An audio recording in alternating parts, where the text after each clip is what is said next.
somebody said, because they examined me, but, listening to and they said, did you know you were going to have twins? And I said, what?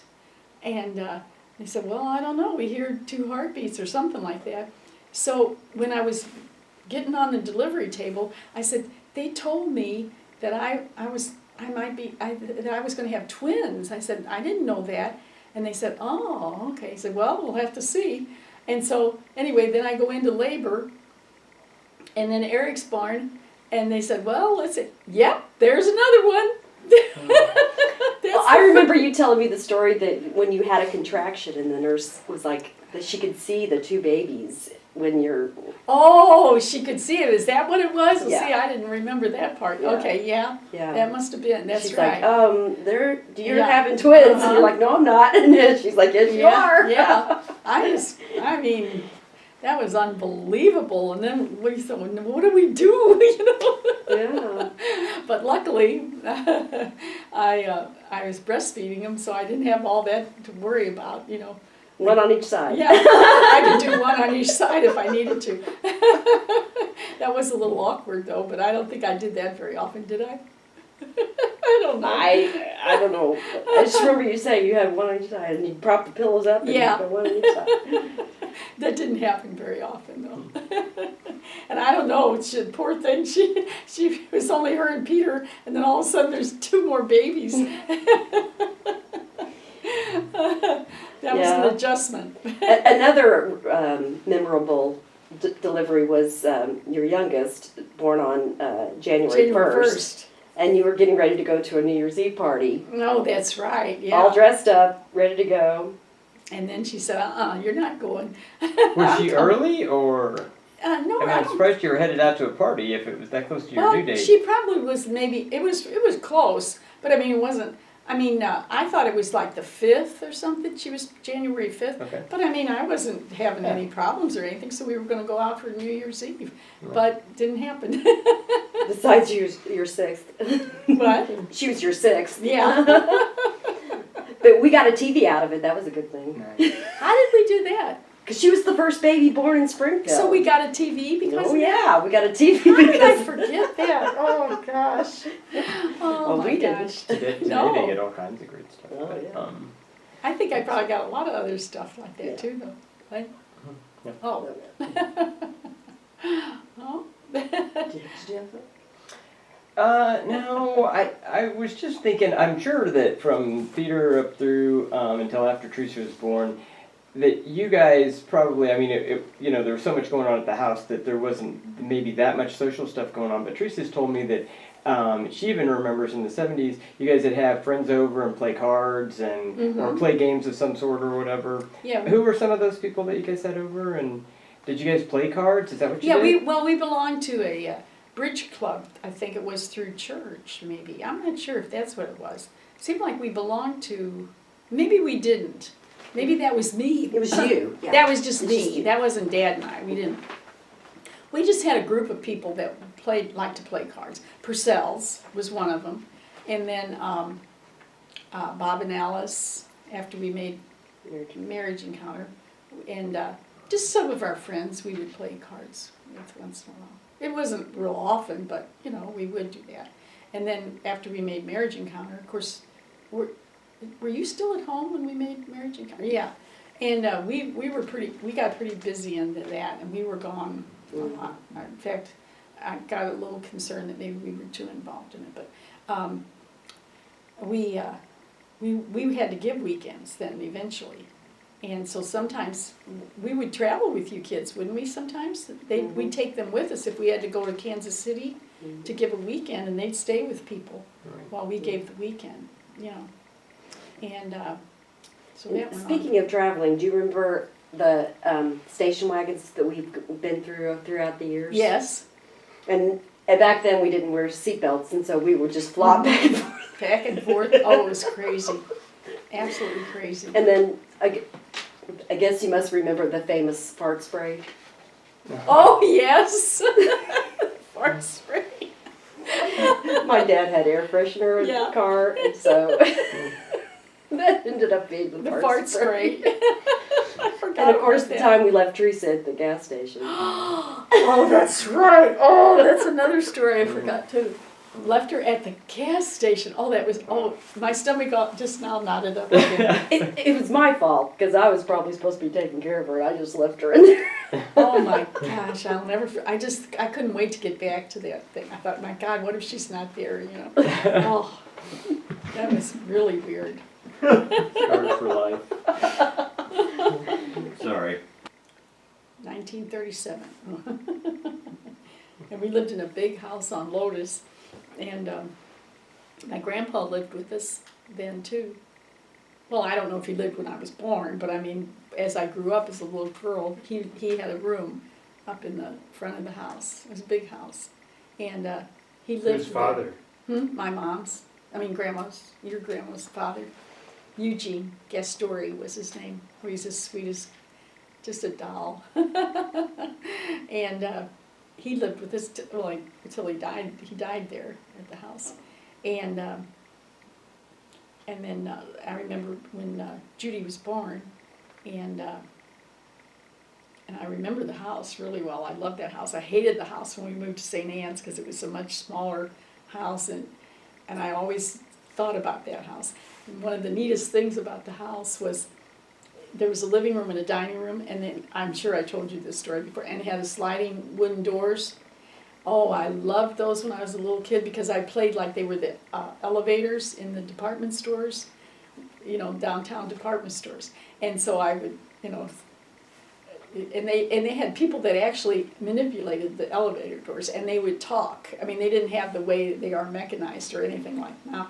And you'd hear somebody say, 4th floor will be next, you know, and then you'd have to stand on the elevator and then they open. Well, I used to just love that. And the elevator operator would be on the elevator, and she'd, you know, you get on, and when you got on, you'd say 2, and she'd press 2, you know. And so I would do, that's how I would play, you know, that I was in the department store, and between the dining room and living room of the house we lived in there on Lotus, they had the 2 doors that went like that. That was my elevator. So big poofy too. It was fun. But then there was some other story that you probably have heard about. I got lost one time when I lived in the city. Oh, yeah. And I can't remember the story about it now. But anyway, that was something you know how you always carry little stories with you as you grow up. And that was one of them. Your mom got really mad at you. I mean, I was mad, so I left the house, and then I got lost. And I think I was in an alley or something. I'm not sure if that was right or not. But alleys in those days were spooky things, you know. Bad people hung out in alleys. Boy, did I get, it wasn't like she was happy to see me, but she was so mad at me because I must have put her through torture trying to figure out where the heck I was, you know. I never did that again. So most of the big news of the day came over the radio. Like, do you remember, like, say Pearl Harbor or something, anything be announced, or how you found out? Was it the paper the next day? There was no TV at the time. No, I know, but I didn't know if that came through the radio, like if you would have heard it through the radio. Oh, yeah, the radio. Yeah. Or if you waited until the paper came out, or how you found out about something. Well, if they had the radio on at the time, I wouldn't have been probably listening to the radio. I know, you were really young then, but what about the ending of the war? Maybe you'd remember that a little bit better. Do you remember? Oh, yeah, that was a big deal on radio. You know, that came through. And, gotcha. Yeah, that was a fantastic, you know. What about the Kennedy assassination? Oh my gosh, that was on, like, you know, all the time. That was unbelievable. That's why, when that happened, probably, I'm not so sure, but I would think that that's one of the first things that happened in that television, you know, that was big. The television era. Huh? Yeah, I mean, that was unbelievable. And that was covered 24/7 practically, you know, when that happened. How did that hit you personally? Oh, it was very moving for me. I do remember that because in fact, well, I guess he was what year was that? 63. Yeah, so he was probably one of the first times I ever voted. you know, and I voted for him, you know. And then I never heard of such a thing. I mean, I read about things like that, but to have that happen in your lifetime was really something. And it was on TV, you know, constantly. So it was really sad because I really thought he was something. I mean, everything about him seemed so good, but anyway. Of course, afterwards you read about him and then you find out that he didn't. He was human, right? Sure, that he was human. Yeah. I'm sure he's seen. But they painted a big picture of him. But your brothers went to war, Oh, yeah. yeah. They were all, well, except for my brother Bill was real young when the war, I mean, not real young, but he couldn't go in right away. And by the time he got to be 18, it was coming down. I mean, he went into what they call the merchant marines at that time. And so he wasn't in that long. But, John went to war? huh? John? Oh, John was in the war. My brother Don was in the Navy. And my brother-in-law, Ray, Rita's husband, he was in the Air Force. And he even had his picture in the paper a couple times for some of his flights that he had. And so those three were in the war. But John, he never, because of his eyes, I don't know if it was that. Anyway, he never was sent overseas. I think because he had bad eyesight. But I mean, he wore glasses and that. But he never really got into the war, actual fighting part of it. Mm-hmm. Don was on a ship and he was in the fighting part. And Bill was too young. And then my brother-in-law, Ray, like I said, he was in the Navy. Was he in the Marines or the Navy? Anyway, he was in battle too.